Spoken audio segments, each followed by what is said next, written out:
Good morning friends, this is Anil and welcome to संसे बनेट। दोस्तों, शिक्षा विभाग की महत्वपूर्ण खबरों के साथ आज मैं फिर आपके बीच में उपस्थित हूं। दोस्तों, आइए हम लोग शुरुआत करते हैं।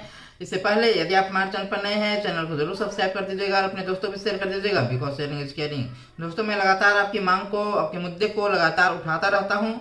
आप लोग अपनी एकजुटता इस चैनल पे जरूर दिखाइए। दोस्तों, सबसे पहले हम लोग बात करते हैं शिक्षा मंत्री माननीय सुनील सर का बयान आया। दोस्तों, कल ट्रांसफर पोस्टिंग विवाद पर उन्होंने क्या बोला है? उन्होंने बोला कि हमने शिक्षा नीति और ट्रांसफर नीति में उदारता पूर्वक सुधार किए हैं। दोस्तों, हमारी प्राथमिकता यह सुनिश्चित करना है कि अधिक से अधिक शिक्षकों को उनके अपने जिले में ही तैनात किया जाए। हम महिलाओं को पंचायत के बाहर नहीं भेज रहे हैं और जहां जिस भी जिले में एक से अधिक अनुमंडल है वहां शिक्षकों को उसी जिले में रखने की व्यवस्था की गई है। जहां केवल एक अनुमंडल है वहां अनुमंडल के भीतर ही विभाजन करके शिक्षकों की तैनाती की जा रही है। दोस्तों, उनका कहना है कि कई ऐसे डिस्ट्रिक्ट हैं जहां पर सिर्फ एक ही अनुमंडल है, तो वहां पे हम लोग अलग कर देंगे, दो भागों में बांट देंगे और उसी जिले में रखने की कोशिश करेंगे।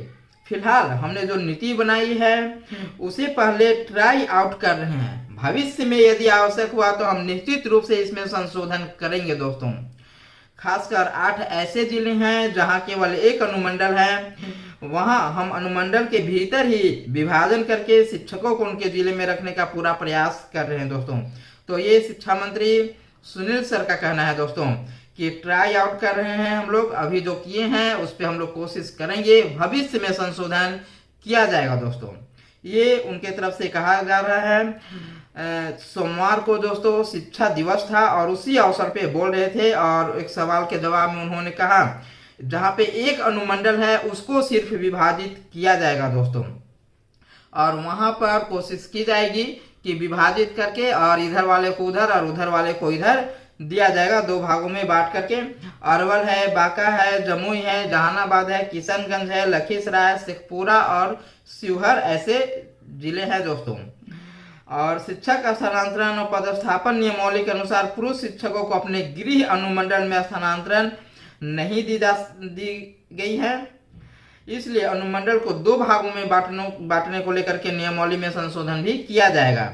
इसके बाद शिक्षक अपने आवास स्थल को छोड़कर दूसरे भाग वाले अनुमंडल का विकल्प भर सकेंगे। इसके लिए ई शिक्षा कोष पोर्टल में भी इसका प्रावधान किया जाएगा। दोस्तों, तो ये शिक्षा मंत्री जी का कहना है। दोस्तों, ये एक जहाँ पे एक डिस्ट्रिक्ट में एक अनुमंडल है वहां के शिक्षकों के लिए थोड़ी राहत भरी खबर है। दोस्तों, वहीं अगली खबर जो है, जो आपका अपर मुख्य सचिव ए सिद्धार्थ, उनका कहना है दोस्तों कि मेरे अनुसार सोशल मीडिया द्वारा जो विवाद उठाया जा रहा है वह केवल एक भ्रम फैलाने का प्रयास है। दोस्तों, हम शिक्षकों की सभी मांगों को मान चुके हैं और सभी सुधार भी कर लिए गए हैं। ऐसा कोई मुद्दा नहीं है जिसे हम नजरअंदाज कर रहे हैं। दोस्तों, आपको सभी जानकारी जल्द ही प्राप्त हो जाएगी, लेकिन जो विवाद दिखाया जा रहा है मेरी जानकारी में ऐसा कोई वास्तविक विवाद नहीं है। शिक्षकों की सभी बातें मान ली गई है और अब किसी तरह की समस्या नहीं है। ये अपर मुख्य सचिव एस सिद्धार्थ सर का कहना है। दोस्तों, हालांकि ज्यादा कुछ यहाँ से निकल करके सामने नहीं आ रहा है, लेकिन एक लाइन है दोस्तों जहां उन्होंने कहा है कि आपको सभी जानकारी जल्द ही प्राप्त हो जाएगी। तो इसी एक लाइन से कुछ उम्मीद, आशा की किरण जगती है दोस्तों कि शायद कुछ किया जा सकता है। हालांकि पूरे बयान से तो ऐसा कुछ प्रतीत नहीं होता है, लेकिन एक दो लाइन उनके तरफ से जो बातें कही गई है, शिक्षा मंत्री जी के भी तरफ से कहा गया है कि हम लोग संशोधन करेंगे और अपर मुख्य सचिव सर के भी तरफ से कहा गया है कि शिक्षकों की सभी मांगे मान ली गई है और आपको सभी जानकारी जल्द ही प्राप्त हो जाएगी।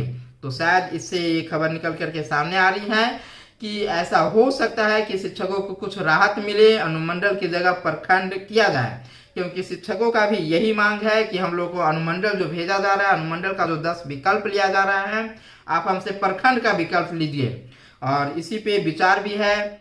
वहीं दोस्तों, तबादले के लिए अब तक 36,000 शिक्षकों ने आवेदन दिया है। दोस्तों, राज्य के 36,000 शिक्षक हैं जिन्होंने पिछले 5 दिनों में अपने तबादले के लिए आवेदन किया है। दोस्तों, 7 नवंबर से शिक्षकों से ऑनलाइन आवेदन लिए जा रहे हैं और आवेदन प्राप्त करने की जो अंतिम तिथि है दोस्तों 22 नवंबर है।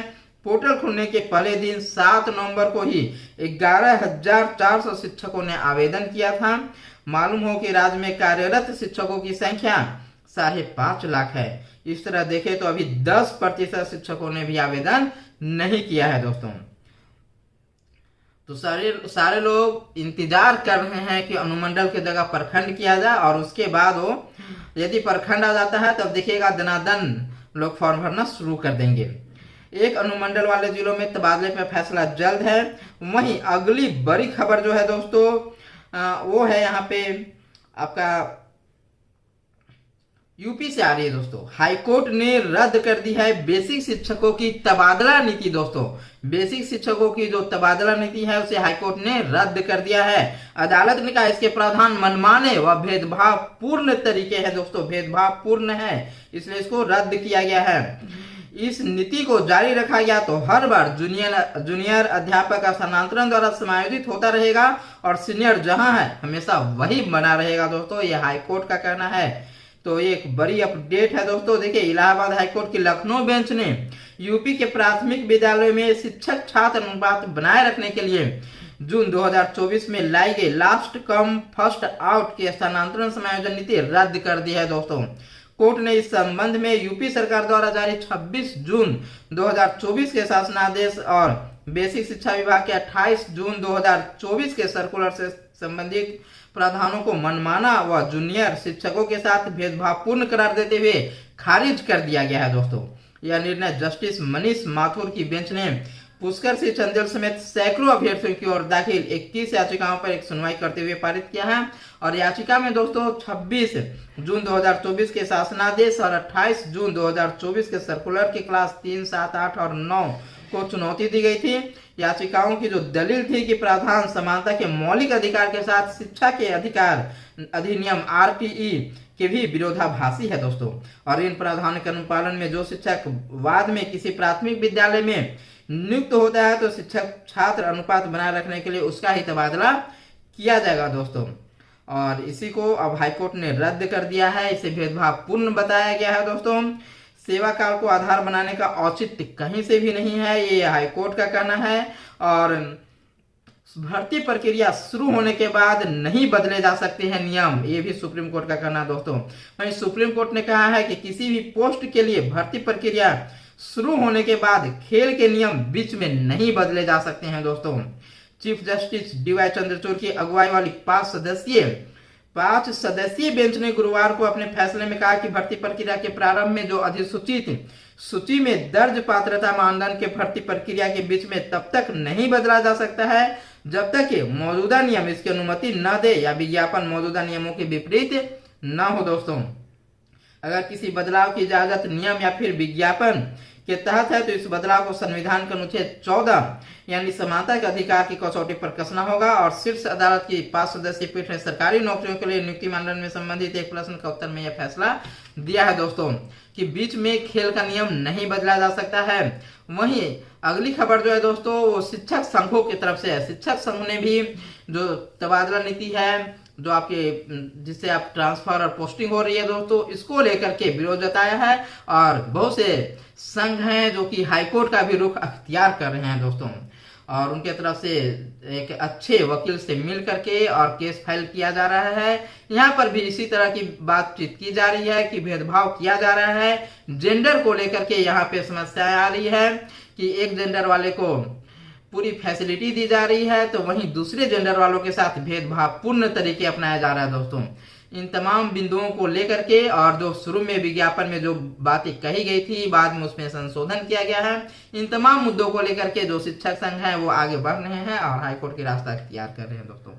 बहरहाल इस खबर में इतना ही। फिर मिलते हैं अगले वीडियो में। आप संशय बनेज के साथ बने रहें और अपनी एकजुटता इस चैनल को जरूर दिखाएं। अधिक से अधिक लोग चैनल को सब्सक्राइब कीजिए।